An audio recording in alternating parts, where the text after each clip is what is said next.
Morning peeps, how are you all doing? Good, I hope. Look at this beautiful day. Yeah, you couldn't fathom it, could you? Hey, what a beautiful day. Blue skies, sun shining.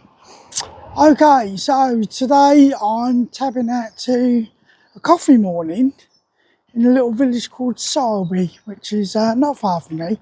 It's a couple of miles.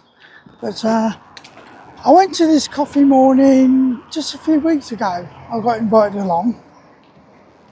And met up with the lovely people at the church over there.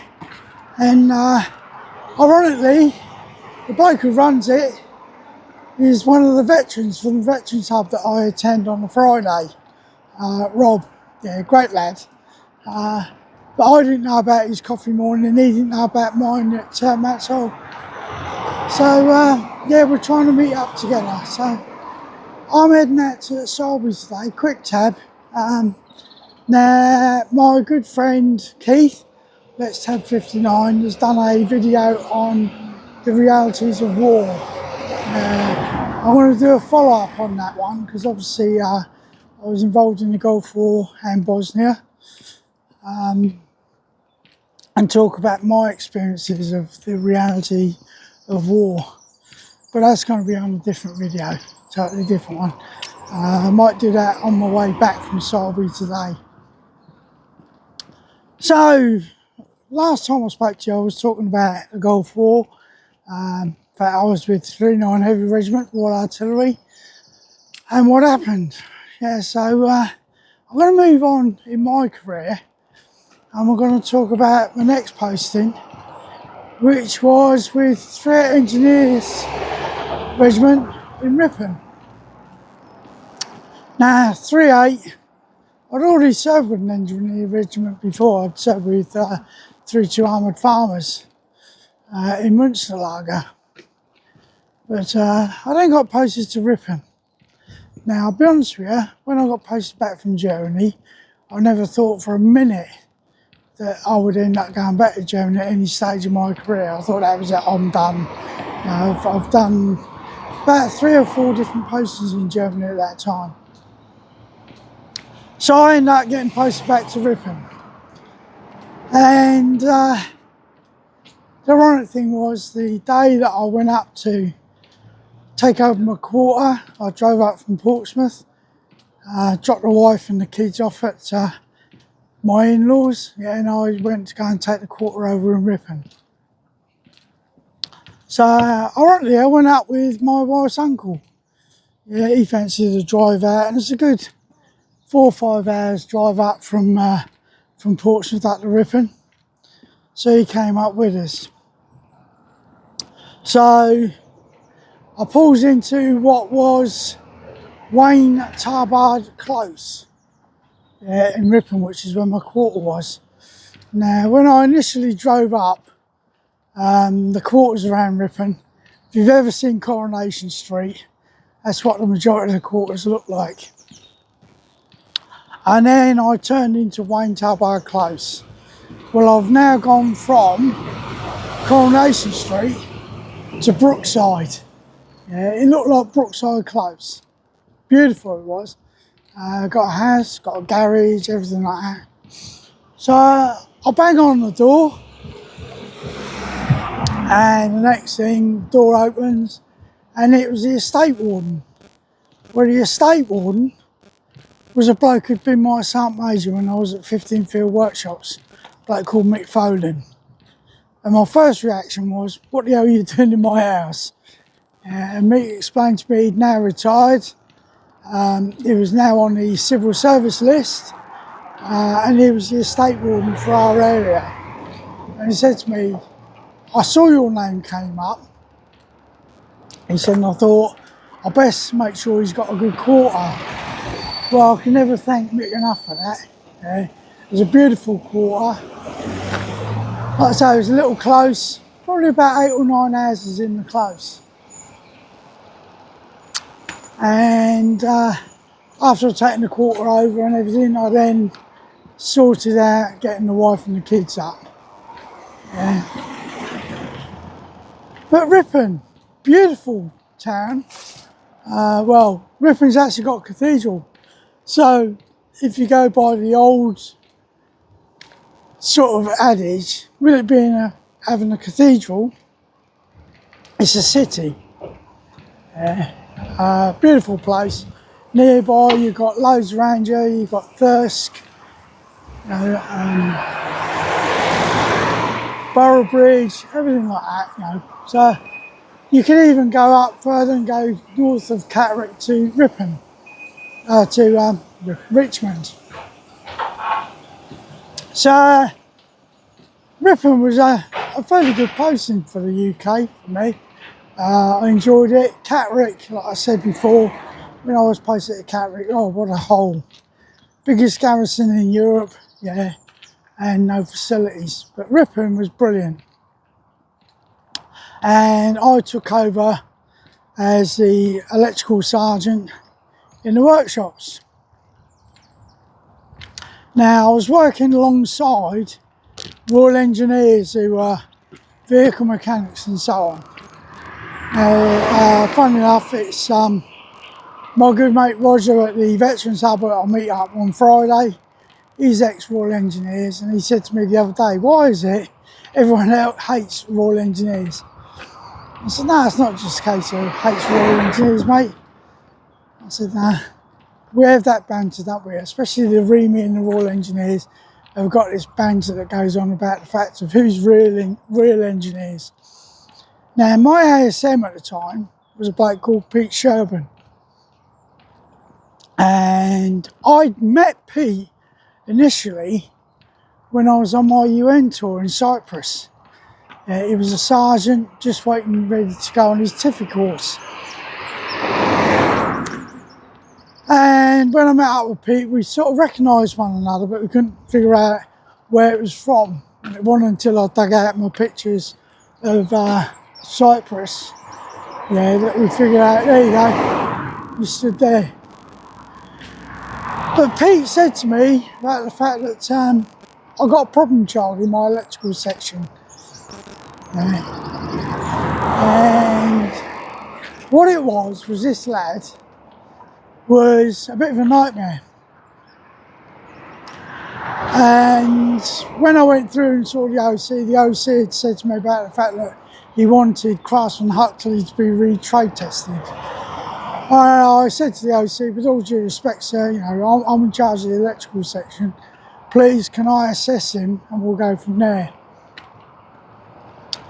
Well, after a couple of days, yeah, I realised what the ASM and the OC were saying was quite true. Young Huxley was a brilliant vehicle electrician, theoretically. If I was to give him a wiring diagram, lay it out in front of him, describe a fault, he'd find it straight away. My problem was, I couldn't give him a bloody spanner to go and fix anything. In just the first few days that I was at 3 Engineers, young Huxley set fire to a 432, an armoured personnel carrier. And what it was he'd gone out and there was a charging fault on this 432. And God knows why, but he decided to tighten up the positive battery post, yeah, with an uninsulated spanner. Well, it slipped, shorted out against the side of the vehicle, and next thing we know, yeah, the vehicle's on fire. So I duly did. I got in touch with our trade school down in Borden and asked for him to be re-trade tested. Well, the thing was, a couple of months later, I had to go down to Borden on an equipment course. And while I was down there, I got called in by the chief instructor and asked why I wanted young Huxley to be re-trade tested. And I tried explaining why, and the chief instructor was on about the fact that if you look at his grades during his training, he was in the 90% bracket. And sure enough, because if those of you that were down at Borden will always remember that during your trade training, your scores went up on a board. for you to look at. And Huxley was, theoretically, 90% and more. Yeah. Practically, he was just scraping a pass. Yeah. And like I say, he was brilliant, theoretically, no problems at all. But I just couldn't give him a spanner to go and fix the job. So I spent about, I think it was about 2 years in Ripon. During my time there, we had a young officer that brought in an old vintage car, yeah, and asked us if we could have a look at it and repair it. And one of the things was he'd been told to fit an alternator to this vintage car. It was a beautiful matter, standard 12 it was. And I explained to him that I didn't want to put an alternator on there because that would take the authenticity of the vehicle away. Yeah, and I had the vehicle in my electrician's bay for a good couple of months while we looked at it. We looked at the fact of, it wasn't charging. There was other things that were going wrong with this vehicle, like the electric clock, probably one of the first electric clocks in a car that was ever designed. But, we looked at this vehicle, myself and the other electricians, and due to the fact that I've been trained on working with dynamos and regulators and cutouts, I taught my young electricians how to undercut the commutator on the dynamo. We did a complete service on this thing, and the problem that was with the charging was the spring clip for the cutout, yeah, had snapped. So working with our metalsmiths, I asked the metalsmiths to find me some sort of spring metal that we could use to repair this thing, which we duly did. The electric clock I gave to our instrument tech, because they're the guys that do all the watches and that for the British Army. Gave it to him, he sorted out that. The vehicle mechanics had a look at the engine, yeah, gave it a good servicing, found a few issues that they had to deal with. So not only did the vehicle mechanics get involved, but also the metalsmiths as well. There's a few welding jobs that needed doing. But in the time that the vehicle was in the workshops, I was getting this young lieutenant coming down and asking, how are we doing? I even had the colonel of threat engineers come in and ask on a regular basis how this vehicle was doing. Yeah. But that was in the days when most of the REME guys would end up doing work on other people's vehicles in the spare time. Obviously that don't happen anymore. Probably ought to do with health and safety and insurance and everything like that. But it was a way that we used to help the people within our various units. I did the same with Major Morrison's Jaguar at my first unit in Tidworth. That vehicle never ever went into a garage, it was always in the workshops, to the point we had a job card open on it. So, my time in threat engineers in Ripon, really enjoyed. Got on well with a lot of the guys. The only person I did have an issue with was a fellow sergeant, Royal Engineer Sergeant, who him and his wife, tried to make life difficult for me. But when I went out on Colonel's orders, the Colonel realised what was going on. Instead of me being posted out, because they were going to try and post me down to Dishforth to the Army Air Corps, this engineer sergeant got posted out, so it backfired on him because he was loving it in Ripon, and thanks to his wife, it all backfired on him and he got posted out. During my time in Ripon, we had the Freedom of Ripon Parade, whereby the regiment was allowed to march through the town, with bayonets fixed and battle honours flying and the band. We also had the normal Remembrance Days and everything, which again, in a place like Ripon, really goes down well. The local population got on well with the unit, even to the point that when I was on orderly sergeant, we used to have to go down to the police station in Ripon, and if any of our lads had been playing up during the night and had been arrested, we'd get them signed out. It was never an issue because the police knew full well that when we got them back to the barracks, they would be dealt with in the correct manner. Like I say, Ripon was a beautiful city. Been back there since. Been to Wayne Tarbard Close. 3 engineers had moved out by this time. They'd gone out to Northern Ireland. Got posted out to Northern Ireland. And the 2 lads that were killed going out to pick up their pizza were 2 lads that I'd known from 3 engineers. So again, I've lost 2 very good friends from my military career. But like I say, that was 3 engineers. From 3 engineers, I then got promoted. Got promoted to Staff Sergeant. And I was sent back out to Germany again, which was a real shock. And I ended up with 3 Battalion Remy, which was the old 4 Armour workshops. We were in Hobart Barracks in Detmold. Myself and the QM actually helped close the gates on Hobart Barracks when we moved out. We were the last unit to move out of Hobart. We actually shut the gates for the very last time. And 3 Battalion Remy was moved down to Paderborn, Barker Barracks in Paderborn.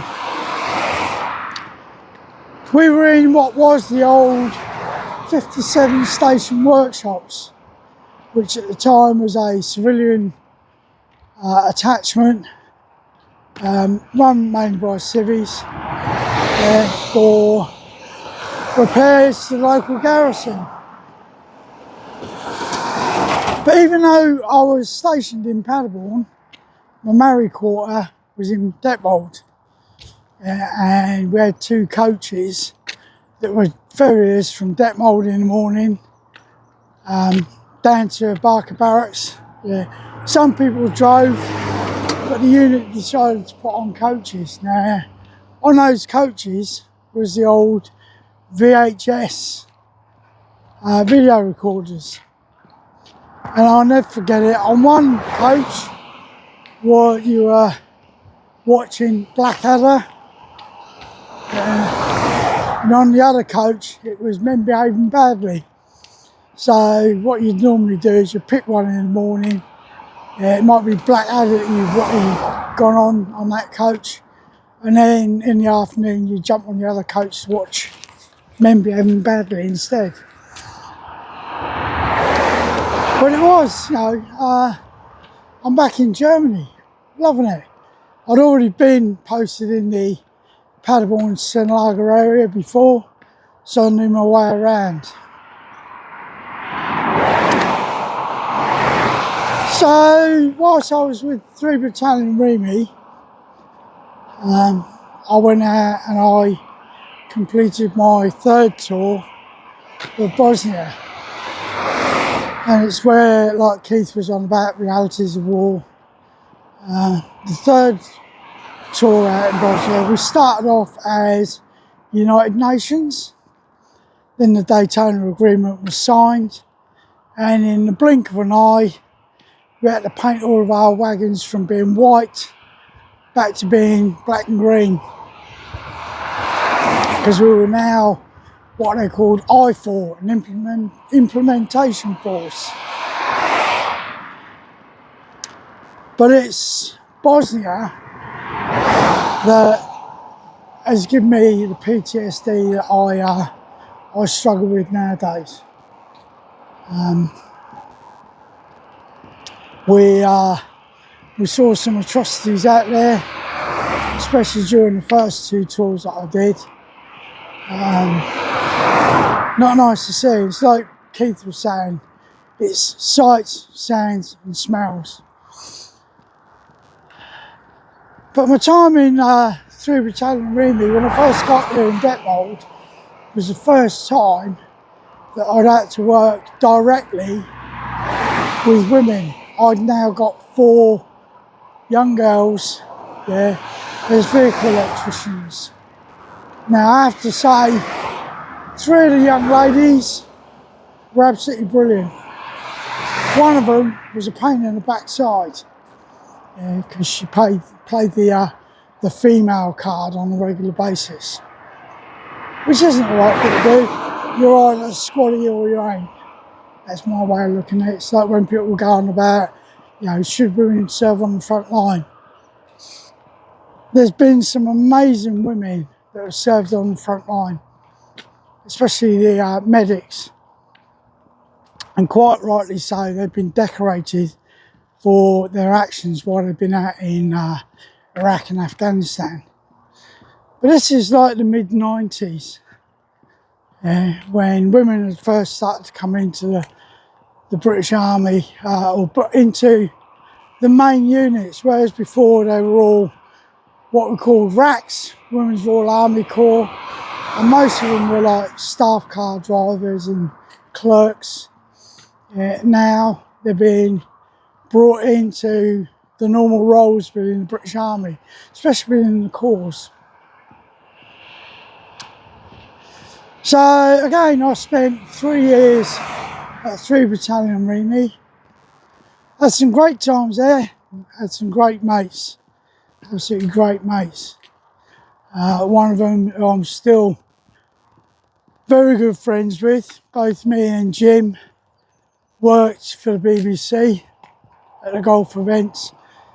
Still get on really well. Unfortunately, Jim no longer works at the golf events, and I'll do a little story about him as an individual post another time, and you'll understand why he doesn't work at the golf events anymore. But as I walk out towards Selby, I'm just coming up towards the cricket club. Now, there's one thing I do sort of hate. I hate walking on bloody roads and that. I'd rather go across country, but here, at the present moment in time, what with all the flooding we had in January and in February, the fields are not the best places to go at the minute. Plus, I'm going out to this coffee morning, so I don't want to turn up all cacked up in mud and rubbish. So that's a little bit more about my career. We're getting towards the end where I finally retire. But I will do that at a later date. Like I say, I'll do one on the about war, and how it affects us all. I've got friends that were involved in the Falklands conflict. Now that was a war whereby they were battling hand to hand. Bayonets were drawn. Things are seen that no man should really see. But I'm going to carry on now. It's been a wonderful morning this morning. If you didn't know, it's World Book Day, and the kids coming into school this morning were dressed in some amazing costumes, and it's good to see. It really is good to see. I've seen a dinosaur, a couple of Incredible Hulks. What else I see this morning? A Dalek, brilliant. So I'm going to let you guys get on. Sorry I've not posted over the last couple of days. I've now got tendonitis in my right shoulder to the point that I couldn't lift my right shoulder at all. In fact, even now carrying this burden, I can feel it pushing on my shoulder a bit, but I'm going to get through it. Yeah. So if you're new to the channel, yeah, please consider subscribing. Not telling you to do it, same as Keith doesn't. We're asking you to consider it. Might be a case of you want to listen to these old gits waffle on. But the main thing is, to all of you, this beautiful sunshine, if you can do it, get outside and get in the sunshine. It's not extremely warm, but it's just the fact of the sun makes you just smile, doesn't it? So to all of you, take care, stay safe, and as Keith and I always say, till the next time, let's tab.